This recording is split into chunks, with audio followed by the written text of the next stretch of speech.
Се уште нема никаква трага од младиот македонски државјанин Стивен Ивановски. Исчезнат е за време на катастрофалниот пожар во барот во швајцарскиот скијачки центар Кран Монтана. По него сега се трага во болниците во Франција и во Италија, затоа што не може да се лоцира низ болниците во Швајцарија. Ивановски последен пат бил виден на новогодишната ноќ, кога пожарот во барот однесе најмалку 40 животи. Младиот македонец вечерта носел бели панталони и бел дуксер. Според неофицијалните информации до кои дојде Телма, со Стивен вечерта била и неговата сестра внатре во барот, но таа се спасила навреме. Се обидела да го бара својот брат внатре, но не и било дозволено да влезе поради пожарот.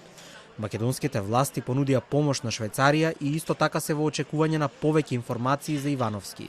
Се разбира дека како влада и како надлежни институции во комуникација помеѓу председателот на владата, министерот за надворешни работи, надворешна трговија и министерот за здравство стапено е во контакт со представници од државата, понудена е помош, дека стоиме на располагање и очекуваме дека доколку е потребно истите ќе ја побараат од нас, а ние сме спремни да ја пружиме.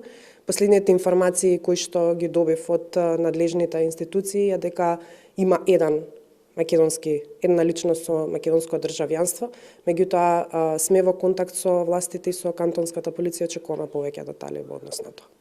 Министерот за надворешни работи Тимчо Муцунски изрази сочувство до семејствата на загинатите, како и до народот на Швајцарија, упатувајќи желби за брзо и успешно закрепнување на повредените, соопшти од МНР. Македонската амбасада во Швајцарија објави телефонски број на кој македонските граѓани можат да се обратат во врска со трагичната несреќа што се случи во Кран Монтана. Македонскиот амбасадор денеска отишол на лице место на трагедијата во скијачкиот центар.